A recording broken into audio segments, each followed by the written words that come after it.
Good evening, everybody. Welcome back to the channel. It is a new week and also a new investigation. And today we're going to be talking about a new Ethereum project called FalconSwap. And like last time, I'm just going to be laying down all the information that I have regarding the project, and then you, as an investor, can decide whether it's a scam, is it a good investment, is it a bad investment, etc. So this tip was essentially given by one of my followers and asked me, how do I feel about FalconSwap? And then I basically decided to look into it, and I did find some kind of shady things going on, which I'm going to be exploring in this video. So this is the main website, which is not like way too complex. It's kind of simple, to be honest. Not a lot of work has been gone into it, which sometimes can be indicated as a red signal. Sometimes you obviously have projects that have horrible websites, but their product is actually very solid. And the first thing I want to really look into, that a lot of people were mentioning that already before I started my investigation, is the actual partners which are partnering up with FalconSwap. And I actually went to look into these projects, and I'm going to be showing what exactly I did find. So first of all, we have the Mabel Block Capital, which is one of the investors. But however, this project is not listed on their website. It's not here, which is kind of interesting. So maybe it's a new project and they haven't had the time. Then we go into another one called Black Dragon Capital, which, by the way, they use a different logo on their website, and there's no other website that has the word Black Dragon. Also, these guys don't have this project as a partner. And we go to the third website, Tensor Capital, and we go into their partners, Tezos, Anchor. No mention of FalconSwap. Kind of interesting, right? And then we go into the next one, Magnus Capital, which, by the way, doesn't even have their domain available right now. So that's kind of like a red sign. And then we go to the next one, TRG Capital. And also, no mention of FalconSwap, okay? And only one of these, like what, there's 7 of these, has actual FalconSwap listed here. So that's kind of interesting to me. So maybe they're lying. A lot of these scammy websites usually add like certified by McAfee and all of these like things, and they kind of like show you that they've been verified by Google and all that stuff to kind of like build trust between the customer and them. But often not, when you actually go verify them. And also they like to add like most public and most known like crypto publications in the internet that they have written about, is like Forbes and stuff like that. But when you actually go digging up, you can't find anything. So this is very shady, okay? Because like 6 of these haven't listed. One of the websites is down. So, and also somebody mentioned on the Telegram that one of the websites have been removed from here. I couldn't verify that because the website wasn't archived. When you are doing an investigation, always archive the website immediately when you come into the website, archive.org, okay? And if you're like telling me information about possible scams, always remember to archive it first, so I can go back and look into the things that they have potentially changed. Something that also needs to be mentioned, they are banning a lot of people on the Telegram, and that is a massive red signal in my opinion. Also, when you are, so the long story short, they are building a layer 2 solutions on Uniswap, which basically means much cheaper transactions and much faster transactions. But when you're doing something so tech intensive, you would expect to have a GitHub profile, but they don't. They don't have a GitHub profile. They only have Twitter, Telegram, and Medium page, no Discord. And then there's an email. GitHub is like the #1 thing that you would expect to have, okay? Oh, by the way, the team is also anonymous, and they don't have a white paper. And here's where you have to use your common sense. If you are a venture capitalist, venture capital company, whatever it's called, why would you give money to a project that doesn't have a white paper or a transparent team?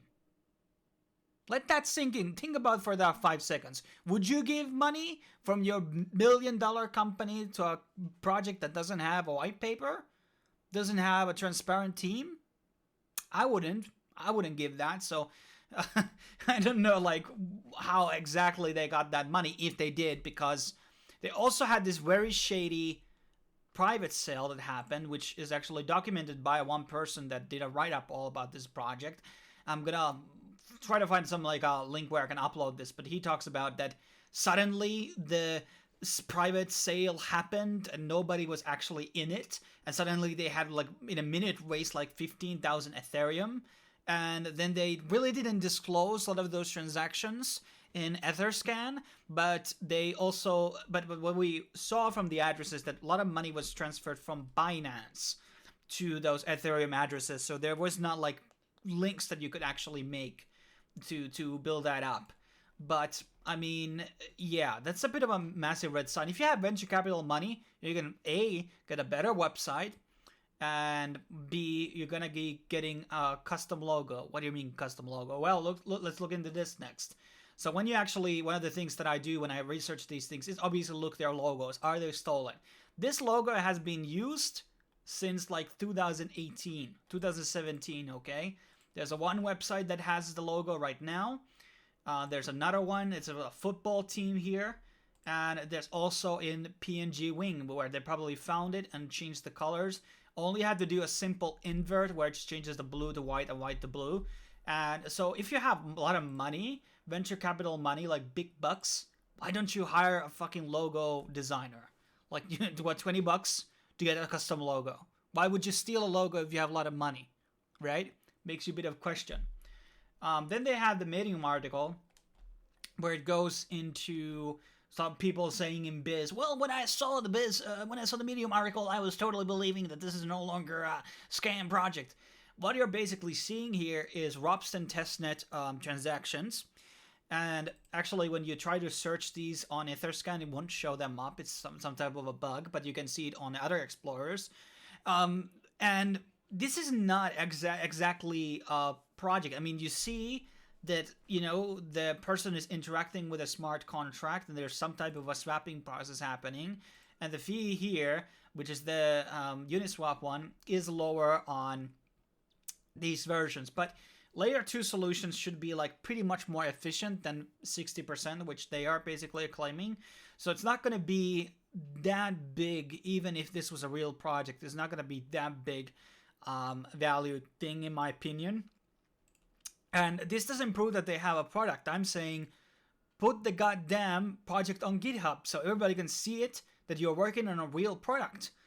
And there's also been questions about their, which were mentioned in the chat and also here about the tokenomics, where they're going to be releasing, I think something about like 2 or 1.5 million are going to be going.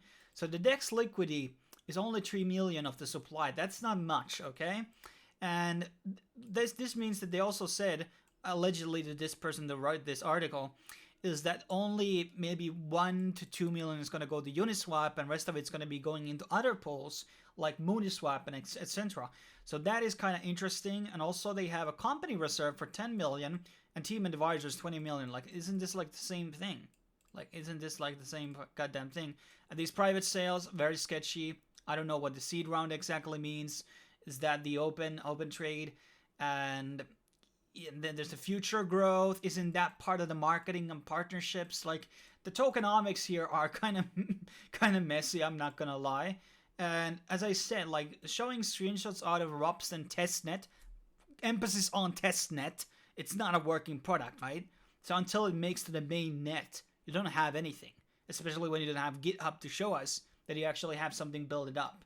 And all of these people don't have real names. They're using like Eric Falcon, Jim Falcon, blah, blah, blah names on Discord and Telegram. Here's also the same breakdown, which we talked about.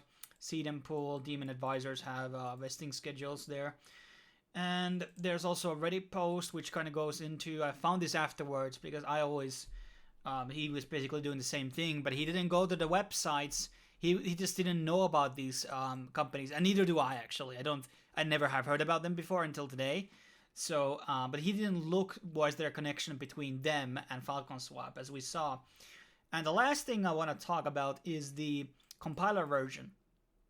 And as you can see, the compiler bugs here. This is a relatively new version, which means that there might be exploits inside it. When you're going to be deploying token, you want to be deploying it on a version that is pretty much bug-free. So at any point, some guy can find an exploit in this compiler version and then exploit that attack vector into the contract, and maybe there's many ways to do that. Maybe like loan hacks and stuff like that. There are many ways to exploit contracts in many different ways. So that's also a bit of a kind of like a risky thing. It's a very minor thing, but at least the contract is transparent so everybody can read it. But it doesn't mean that there's not a backdoor. We have seen many times actually open contracts which have actual backdoors in them. But this is my rundown of FalconSwap. There are a lot of red signals here, but I'm still open to the idea that the team will address this video and talk about why they don't have a GitHub, why do they have a stolen logo, why do these venture capitalists haven't listed them on their websites as well.